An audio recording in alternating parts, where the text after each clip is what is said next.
Hello everyone, কি অবস্থা সবার? আশা করি সবাই ভালো আছেন। আমিও ভালো আছি আলহামদুলিল্লাহ। তো আজকে চলে আসলাম আমার ভাইয়ের সাথে দেখা করতে। আর বলে রাখি, আমার ভাই হচ্ছে ক্লাস 4 ড্রাইভার এবং এই লরিটি দিয়ে সে ডেলিভারি দিয়ে থাকে তার কোম্পানির বিভিন্ন প্রোডাক্টস, যেরকম সিমেন্ট এবং বিভিন্ন ধরনের আপনার হার্ডওয়্যারের জিনিসপত্র তারা সেল দিয়ে থাকে এবং ডেলিভারি দিয়ে থাকে। তো আজকে আমি চলে আসলাম তার সাথে। আজকে তার একটি ডেলিভারি আছে, তো সে আমাকে কল দেয় এবং আমি চলে আসি। তো আজকে চলেন আপনাদের দেখাই কিভাবে ক্লাস 4 লরি দিয়ে আপনার ডেলিভারি দেওয়া হয় মালামাল।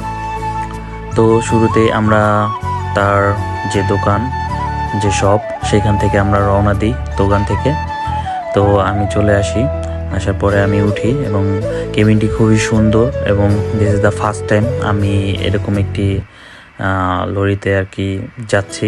এর আগে আমি তার সাথে ছোট লরিতে ঘুরছি অনেক।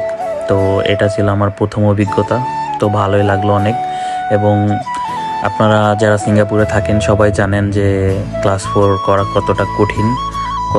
অনেক মানুষের স্বপ্ন ক্লাস 4 করা, তো সবাই তো আর করতে পারে না। এর জন্য চাই কঠোর পরিশ্রম এবং মেধা।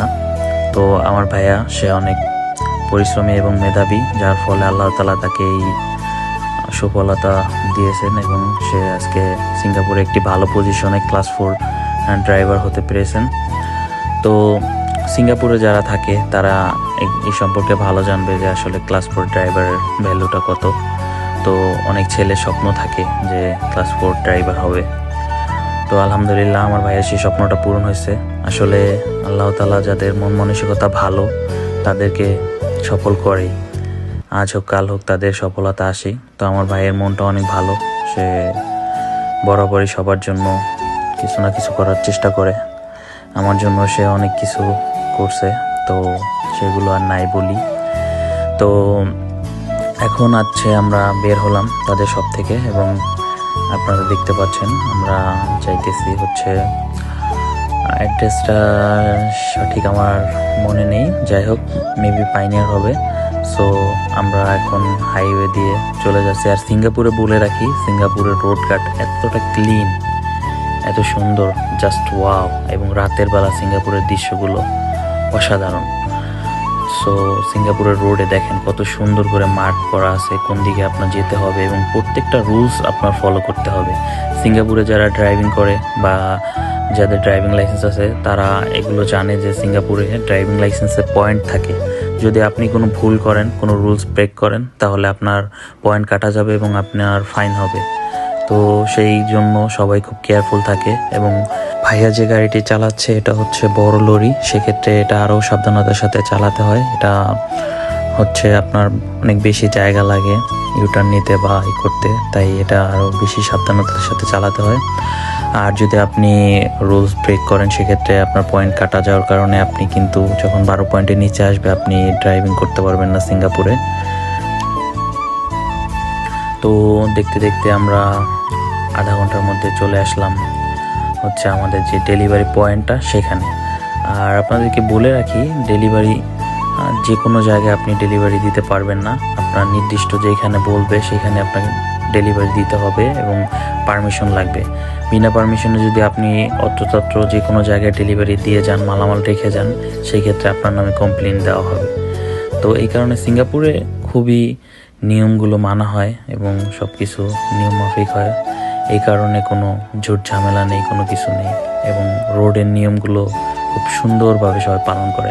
কোনো একটা ট্রাফিক পুলিশও আপনি সিঙ্গাপুরে দেখবেন না, সব কিছু অটোমেটিক। আপনার সিগন্যাল থেকে শুরু করে ইভেন মানুষ পারাপার হওয়ার জন্য আপনার সিগন্যাল আছে। তো সবাই রুলস ফলো করে। এই কারণে সিঙ্গাপুরটা এত সুন্দর এবং এত ছোট একটা দেশের মধ্যে অনেকগুলো এক্সপ্রেসওয়ে আছে, যেই কারণে কোনো যানজট কোনো কিছু আপনার দেখবেন না। তো আমরা চলে আসলাম। আসার পরে দেন হচ্ছে ক্যারেন দিয়ে তো মালামাল নামাতে হবে। আর এই ক্যারেনটি চালানোর জন্য আপনাকে আলাদাভাবে প্রশিক্ষণ নিতে হবে, সার্টিফিকেট লাগবে, অন্যথায় আপনি এটা অপারেট করতে পারবেন না। সো ভাইয়া এই কোর্সটি কমপ্লিট করার পরে দেন হচ্ছে সে পারমিশন পায় ডেলিভারি দেওয়ার জন্য বা গাড়ি চালানোর জন্য। এখন দেখতে পাচ্ছেন যে বেল্টটি নামানো হয়েছে এটি হচ্ছে ক্যারেনের যে হুকটা দেখতে পাচ্ছেন ওটার সাথে লাগানো হবে এবং সিমেন্টের যে প্লেটের উপরে সিমেন্টগুলো রাখা সেটার সাথে বেঁধে মালগুলো আনলোড করা হবে। আর সিঙ্গাপুরে হচ্ছে আপনি যেখানে সেখানে মালামাল নামাতে পারবেন না, এর জন্য পারমিশনের প্রয়োজন হয়। আর এই যে বস সে হচ্ছে আমাদেরকে এই স্থানটা দেখায় দেওয়ার পরে ভাইয়া সুন্দর করে ওইখানে মালামালগুলো নামাচ্ছিল এবং বসও মালামালগুলো দেখছিল, চেক করে নিচ্ছিল এবং সে বলতেছিল এখানে এটা রাখো। তারপরে তার ওয়ার্কারগুলো আসে আর এসে সব মালামালগুলো আস্তে আস্তে অনেকগুলো মালামাল নিতে থাকে এবং আমরা আনলোড করতে থাকি এবং অনেক সময় লাগে, যে কারণে আমি ফাস্ট মোডে দিয়েছি। তো অনেক সময় ধরে সুন্দরভাবে ভাইয়া মালামালগুলো নামাচ্ছিল এবং আমি দেখছিলাম বা একটু হেল্প করছিলাম। তারপর মালামাল নামানো শেষ হওয়ার পরে ক্রেনটাকে সুন্দর মতো জায়গা মতো সেট আপ করে রিমোট কন্ট্রোলারটাকে ভিতরে রেখে দেন হচ্ছে এই যে আপনার ইসের মতো সাপোর্টের যে এইগুলো দেখলেন, এগুলো না দিলে হচ্ছে ডেলিভারি দিলে তখন ক্রেন অপারেট করলে গাড়ি হয়তো বা উল্টে যেতে পারে, তার জন্য এই সাইডের সাপোর্টগুলো দেওয়া হয়। তারপরে ডেলিভারি শেষে প্রত্যেকটা জিনিসের প্রুফ রাখার জন্য বা বসকে ইনফর্ম করার জন্য ছবি তুলে দিতে হয়। তো ভাইয়া এখন ডকুমেন্টসগুলোর ছবি তুলে বসকে সেন্ড করবে যে ডেলিভারি কমপ্লিট এবং তারা তাদের মালামালগুলো বুঝে পেয়েছে।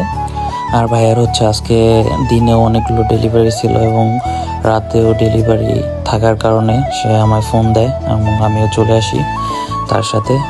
আসলে বিদেশের মাটিতে সবাই অনেক পরিশ্রম করে শুধু পরিবারের মুখে হাসি ফোটানোর জন্য বা দেশের জন্য কিছু করার জন্য। শত শত লক্ষ লক্ষ যুবক তার দেশ ছেড়েছে এবং পরিবার ছেড়ে এই প্রবাসের মাটিতে কষ্ট করে একমাত্র তাদের পরিবারের জন্য।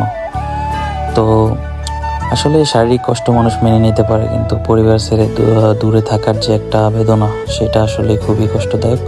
এটা যারা বিদেশে থাকে, প্রবাসে থাকে তারাই বোঝে।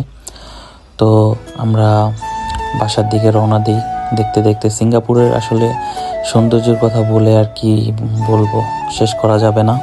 খুবই সুন্দর লাগে আমার কাছে সিঙ্গাপুর, আর রাতের সিঙ্গাপুর তো অন্যরকম সুন্দর। ফাইনালি আমরা চলে আসলাম পার্কিং লটে। তো বিদায় আজকের জন্য।